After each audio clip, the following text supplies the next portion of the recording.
It's California Edition. I'm Brad Pomerance. We are joined by Judy Chu. She is a member of the United States Congress, here with some exciting news about her initiative with regard to the San Gabriel National Recreation Area. Before we talk about the exciting news, or potentially exciting news, tell us about the area for our viewers statewide that may not be familiar with it. The San Gabriel Mountains are the jewel of Los Angeles County. If you look north, you see these magnificent mountains, and many people have gone up there to hike, fish, and to hunt. They've done all kinds of things up there, but they're so poorly maintained with lack of signage, graffiti, trash everywhere. Why? Lack of signage, because it's been under the National Forest Service, which did not have the budget to make it a priority. Hence, there was no ability to do any project, even a project as simple as signage for Eaton Canyon, where hikers have fallen to their death because of lack of safety notices. It's that simple. Yes. And so you have been working since you've been in Congress, and your predecessors as well, to try to create a scenario whereby this area could be designated for a category that would give it protection. Explain the designation you had been seeking. That's right. This has been a 10-year-long process, starting with then Congressmember Hilda Solis, but I picked up the mantle when I became a Congress member. But it's to turn this into a national recreation area, and it would include not only the mountains but the San Gabriel River corridor. What does that mean? It means that we could get national resources for this area to do all these things, such as signage, parking management, and trails, that we could take the worst neglected places and fix them and make them a place of beauty for everybody to enjoy. And so the process would be getting a bill passed through the United States Congress and to the Senate and then to the President? Is that how it works? That's right. It's that simple? Yes. But it's hard to get any bill out of Congress. Right. You're a member of the Democratic Party, the Republicans control the House of Representatives, and so it presents challenges. But still, there's some bipartisan momentum behind this. What have your constituents been saying, though? I know you recently had a town hall about this, one of many you've had. Are they yearning for this? Oh, there is huge support for this. In fact, there was a poll that was just done, and it looked at all of LA County. 80% of Los Angeles County residents support this idea. Wow. So there's overwhelming support for this.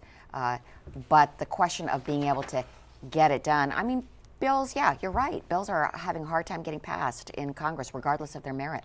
But what's interesting is that there may be another approach. Yes. To allow this area to receive the resources it so desperately deserves. Tell us about that approach. Well, we've been pursuing this alternate strategy, which is to get this designated as a national monument. Congresswoman, that is, I just got chills when you said that, because that really is kind of the pinnacle, the apex of what you could ever dream to have had happen. Exactly, because we could get the San Gabriel Mountains designated as a national monument, and that would provide the resources that we need, even though it would be confined just to the San Gabriel Mountains, because you can only do a national monument on federal land. And that area is federal? All of it is federal. The river, I guess, is not. Yeah. So talk to us about that process. It is a process in which Congress is not directly involved. Is that accurate? That is right. This is something that can be done administratively by President Obama. And President Obama has taken great effort to have this Great Outdoors initiative to make sure that public lands would be available, especially in our urban areas where many times it's park poor, and certainly in Los Angeles County, it's park poor. How did this happen? I mean, you know, it's amazing to me that there's a possibility that we could have this national monument. How did you come to realize that you could spearhead this move? Well, we've been pushing and pushing, and finally there was some indication that this could happen, that the administration was behind it. And so we've been in discussions, and there was a town hall where Right. where that came to be a real possibility. So what happens now? Do you continue to work through, I guess it's the House Natural Resources Committee, to try to get the bill passed? Do you also simultaneously work with the administration, would it be Department of Interior, to try to get that designation? Are they contradictory, mutually exclusive, inclusive? How does it work? Actually, it was very critical for us to have our bill out first. Aye. Because we were the ones that gathered the consensus from all the community, from the water agencies to the cities to the public works agencies to the community members. Okay. And we also developed the criteria under which everybody could accept this proposal. So actually, if we have a monument, it will follow those same kinds of promises that were made. And what happens? Do you, I mean, forgive me, I like the intricacies of this. Do you file an application with the Department of Interior? I mean, how does this happen? I mean, I know a bill could take years, but this could be quick. Yes. No, we don't have to file an application. I know, I don't mean to be silly, but you know what I'm getting at? Like, what happens next? Yes, you know, yes. You're on the cusp of this greatness. What happens next? Well, now that the town hall has been done, Right. they will go back to the drawing board.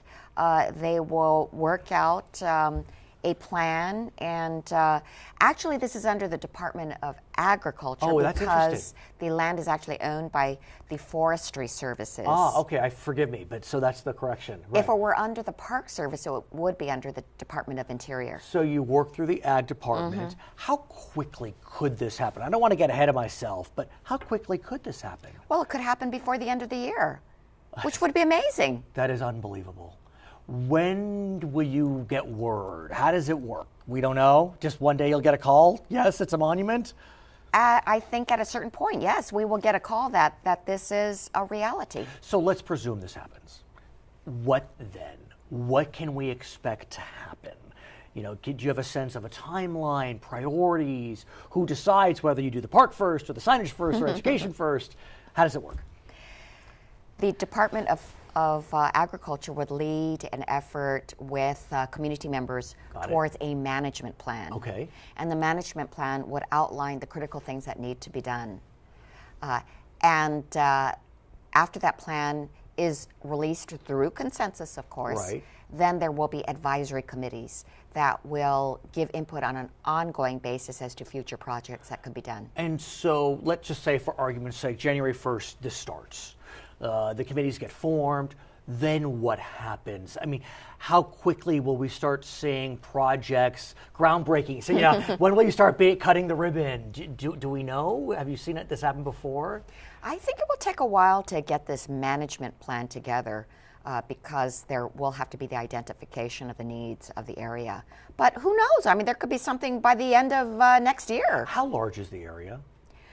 Well, the area is all of the San Gabriel Mountains, so all you have to do is look north and see Literally. this gigantic mountain range. That's That's all the San federal Gabriel. land. And the river, though, is it below it? Is that why the That's river? right. What does this mean to you? I mean, I know you're a member of Congress and you want to do good for your constituents, but this really could create quite a legacy. What does this mean for you? Oh, it's just so overwhelming to think that this could be done and that this designation as a monument could last forever. You know, the Grand Canyon started as a monument and now it's a park. Right. So this could be the beginning of many great things, but it starts with this designation as a monument. And as we march forward, what can be done if our viewers are interested to push the process along? Is there anything that can be done? Oh, yes, we definitely want letters of support, emails of support. We want the people to be able to verbalize that they think it's a great thing and really important. To your office, to Department of Ag, to the president? Whom should they write? So whom should they write? At this point, you could start with my office, and we would certainly gather it and give it to them. Her name is Judy Chu. She is a member of the U.S. Congress. Congratulations. We hope that it happens. My name is Brad Pomerance. It's California.